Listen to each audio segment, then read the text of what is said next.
Chairman of the SCO Council of Heads of State, Excellencies, Honorable Leaders of the SCO, Member and Observer States, Secretary General of the UN, the Secretary General of the SCO, and the Director of the Executive Committee of SCO RATS, distinguished delegates, ladies and gentlemen, Assalamu alaikum and a very good afternoon. I am pleased to once again address this august gathering of SCO leaders. We thank India for its stewardship of the SCO this past year, and I congratulate Kazakhstan on assuming the chairmanship of SCO for 2023-24.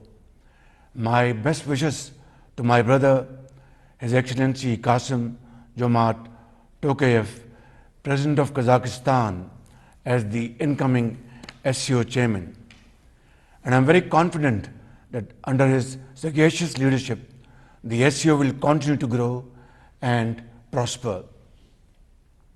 Let me also congratulate my brother, President Ibrahim Raisi, on the Islamic Republic of Iran's accession to the SCO.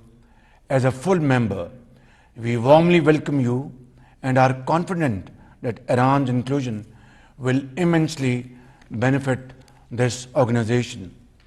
We also look forward to welcoming Belarus, another friend of Pakistan, as a full member at the next summit.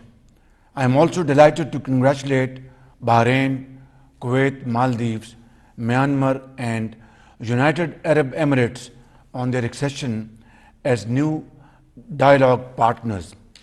Excellencies, we are meeting at a very critical juncture in our history and the world at large, where important developments are taking place in the socio-economic and security spheres.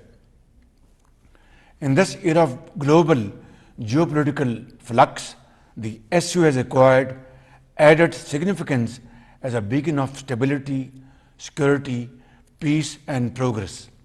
The fundamental values of Shanghai spirit are more relevant now than ever before. Excellencies, connectivity has become a defining feature of the modern global economy and is rightly hailed as a vehicle for peace and prosperity. Each year, SCO leaders underscore the importance of investing in connectivity to achieve our shared vision of an economically integrated region. Building efficient transport corridors and reliable supply chains are crucial elements of this shared vision. The China-Pakistan Economic Corridor, a flagship project of the Belt and Road Initiative, can be a game changer for connectivity, stability, peace and prosperity in this entire region.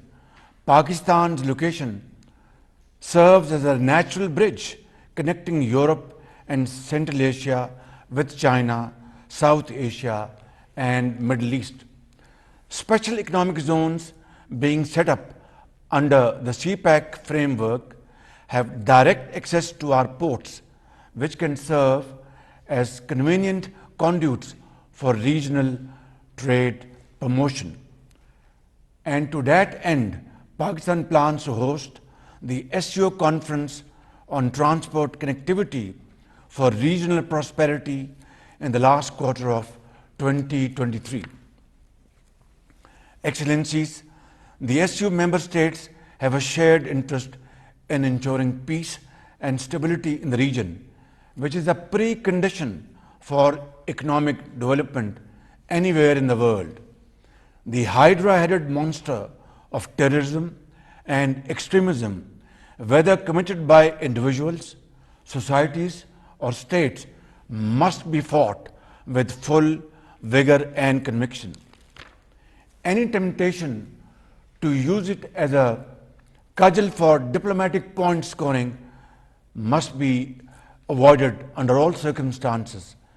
Terrorism in all its forms and manifestations, including state terrorism, must be condemned in clear and unambiguous terms, there can be no justification for the killing of innocent people, regardless of the cause or pretext.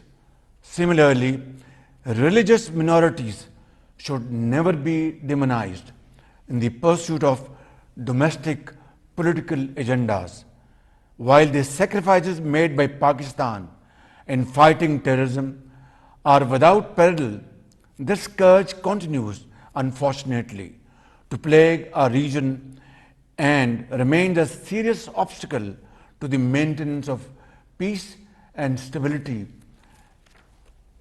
SCO countries must take concerted and immediate actions, both in their national capacities as well as collectively under the framework of SCO RATs to combat the three evils of terrorism, extremism, and separatism.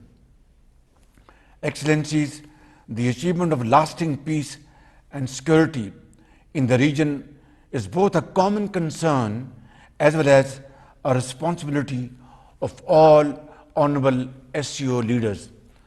Stability in Afghanistan is critical for achieving this common objective.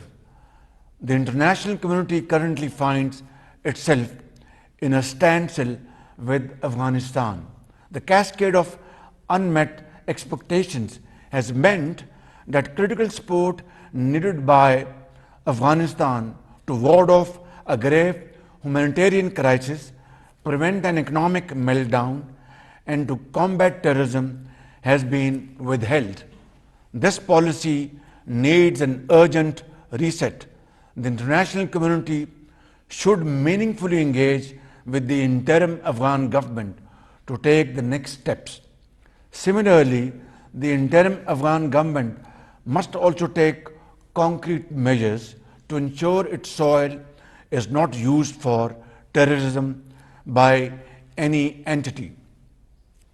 A peaceful and stable Afghanistan will not only bring economic dividends to the Afghan people, but would also unlock the true economic potential of the SCO region as well as contribute to global peace, security, and progress. The SCO Afghanistan Contact Group has an important role to play in providing a platform for practical cooperation. Excellencies, climate-induced disaster is knocking on our doors. Being a global crisis that threatens humanity's survival, climate change demands global solidarity and a global response. It's time to act, and we must act now and immediately. Pakistan has lived through the horrors of climate change during the last year's devastating floods that took more than 1,700 precious lives, including those of children and babies born just few days ago, and inflicted unimaginable losses of over $30 billion on our economy. Pakistan is committed to working for a sustainable and nature-positive world that we owe to our future generations. We must also ensure that developed countries deliver on their assurances to provide enhanced support to developing countries in mitigating and adapting to the effects of climate change. Excellencies, poverty alleviation remains a pressing and burning issue for SCO member states. The heightened military tensions across the globe and unprecedented hike in energy and food prices, coupled with economic recession in the aftermath of COVID-19 pandemic, have taken a heavy toll on our efforts to address the challenge. The presence of the largest number of poor people on the planet within SCO borders obliges us to have closer cooperation for poverty alleviation. I would like to thank and congratulate the SCO states on establishing the Special Working Group on Poverty Alleviation that was proposed by Pakistan. This working group has become operational and will provide an impetus to our collective efforts to eliminate poverty and improve the living standards of our people. Excellencies, to achieve the goal of sustainable peace, the fundamental rights and freedoms must be guaranteed to all, including those under occupation. Peace and communal harmony should replace violent ultra-nationalism and xenophobic ideologies, especially Islamophobia. Furthermore, we should resolutely oppose divisive policies based on prejudice and discrimination. There should be no place for the willful provocations and incitement to hatred, especially on religious grounds. The SCO stands for observance of the UN principles of sovereignty, territorial integrity, and people's right to self-determination. We must ensure for these universally recognized principles within the SCO borders for friendly relations among the nations. The UN Security Council resolutions offer us a workable framework for these resolutions of some long-standing disputes in the region. These must be addressed to immediately and settled amicably before it's too late. With more than 40% of the world's population and almost a quarter of the world's GDP, the SCO represents a promising future, if only we can work together to seize it as a team and community. To achieve this cherished goal, I reaffirm Pakistan's unwavering support and commitment to address our common challenges and to realize our shared dreams of peace, prosperity, stability, and enhanced connectivity of the SCO region. I thank you all. नाज़रीन, Shanghai ताउन तंजीम के सरबराहान ममलकत की council का 23वां इजलास, वज़ीर आज़म मोहम्मद शहबाज शरीफ video link के जरिए इजलास से खिताब कर रहे थे।